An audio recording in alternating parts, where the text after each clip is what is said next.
La Belle Dame Sans Merci by John Keats.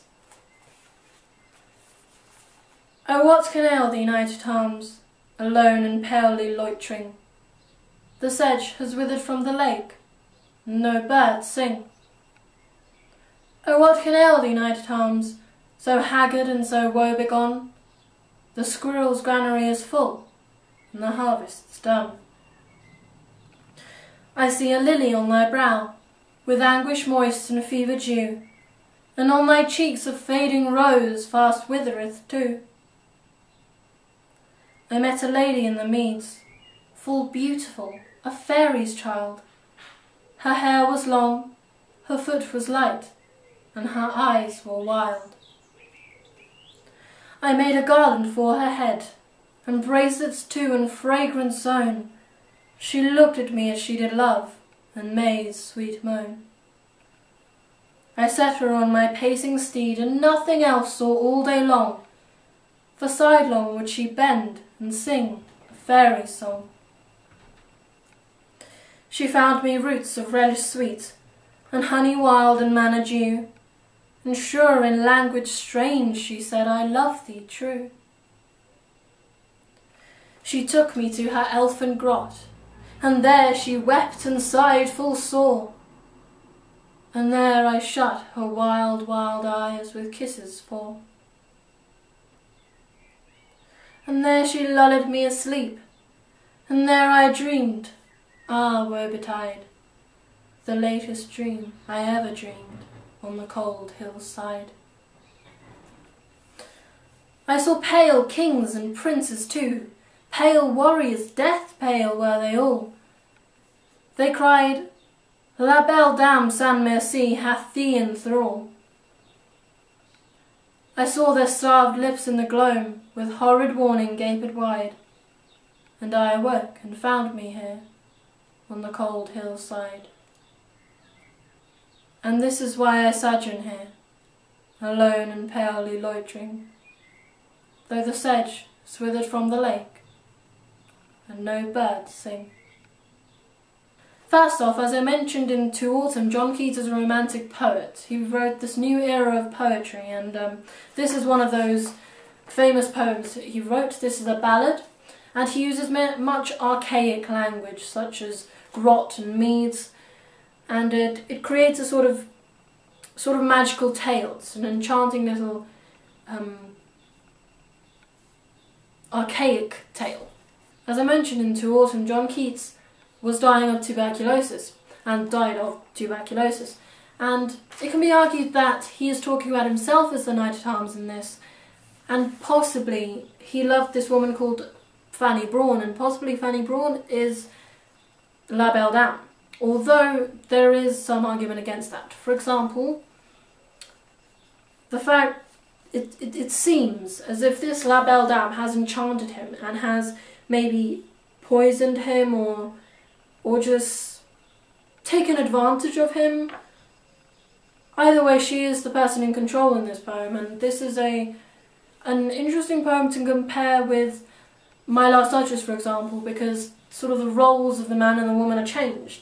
Here, the knight-at-arms thinks to be in control at the start of the ballad, but in fact the woman is in control, La Belle Dame is in control.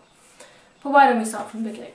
As with My Last Duchess, this can be considered a circular structure of a poem. In fact, this is a better argument for a circular structure than My Last Duchess, because it actually begins and ends similarly. For example, at the beginning he says, oh, what can ail thee, knight-at-arms, la-di-da-di-da, and no birds sing. And he repeats, oh, what can ail thee, knight-at-arms, in the second stanza, but the important thing to note here about the circular structure is that he ends on no birds sing again. He mentions the sedge is withered from the lake, and no birds sing. So this is a circular structure. The whole story starts and ends on the same note. The idea that the sedge is withered from the lake can be considered as pathetic fallacy, proleptic of what is going to happen to the knight-at-arms when La Belle Dame appears.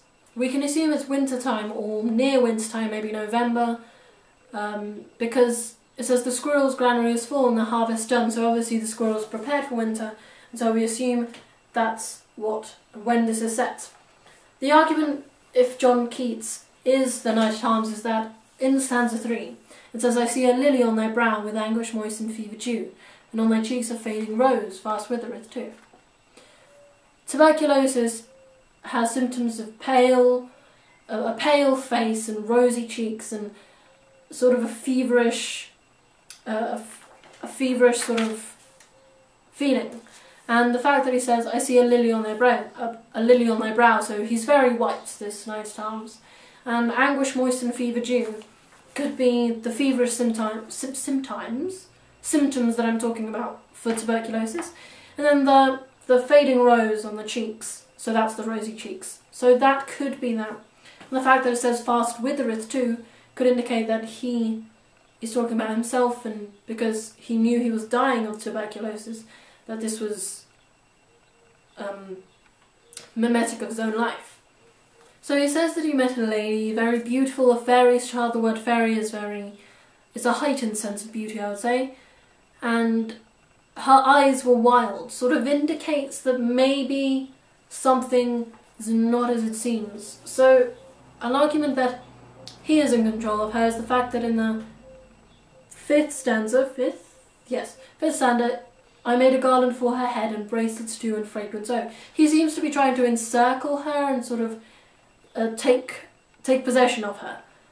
On the other hand, it could be considered that because he's taking possession of her with garlands and bracelets and natural things, that it's not actually possession, it's just gifts. So he's actually sort of more of a servant to her than trying to take her. And then he says, I set her on my pacing seat. All these first person pronouns that he uses, I, indicate his possession. This possessive nature changes, and this is the argument that she's in control when it says, she found me roots of relish sweet. And then later it says, she took me to her elfin grot. She lulled me asleep. So she's doing all the things. She's enticing him and possibly poisoning him, possibly just giving him a drug of some sort, something or other, but she's doing the deed. I set her on my pacing seat is a euphemism for sex, so that could indicate his possession of her. The use of the word moan, and later when he says that I shot her wild eyes with kisses full, it's very sensual and seducing language. And it's these sort of little things that make it seem as if she's very powerful and poignant and a very fascinating character. When he says fairy song and then sure in language strange, he said, it sort of indicates that he doesn't understand her. A fairy song it's something new and unnatural and something you don't know about, and sure in language strange, she said, I love thee true. He thinks that she said I love thee true. We don't know if that she has actually. But the fact that he says sure, he's naive, and he thinks that she has, but possibly it's just him thinking. And so again, this shows that she has him under her finger. It seems that because it says she found me roots of relish sweet, so something, and manna dew, honey wild, those sorts of interesting phrases. Those interesting phrases indicate that she may be giving him something. And then when it says she lulled me asleep, maybe it's not the honey and the relish and whatnot that has caused him to sleep or caused him to dream or poisoned him possibly. Maybe it's her voice. So this indicates some sort of supernatural element to this woman.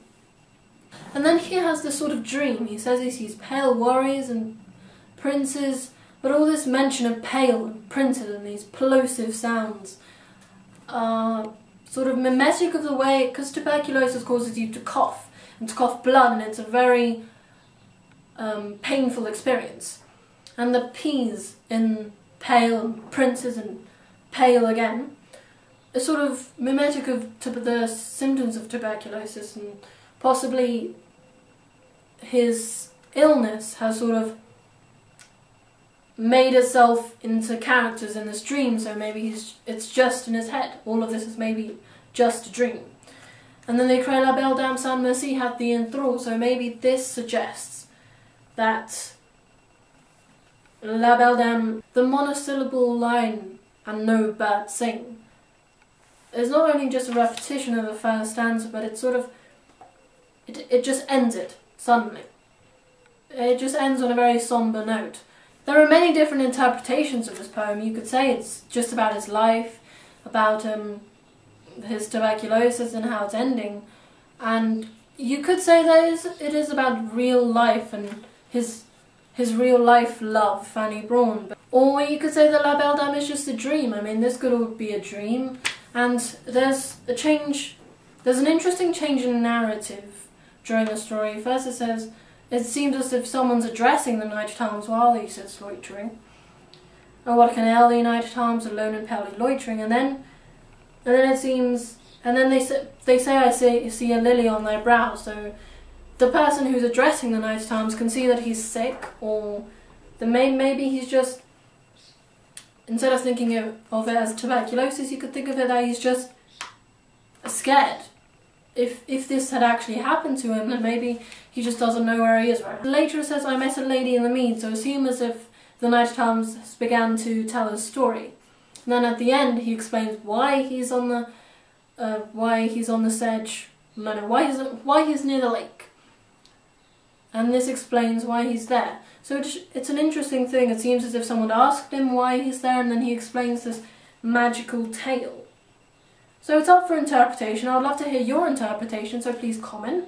My interpretation is that maybe it's just a medieval fantasy story, to be honest, but I do see the link between his life, Keats' life, and the knighted arms. So maybe it was based on how he feels, and maybe on his dream, you never know. But that was La Belle Dame Sans Merci. And please read the back, as I've said in every review. Please read it, because it's helpful, and you never know what you might get out of it. Thanks for watching, and good luck.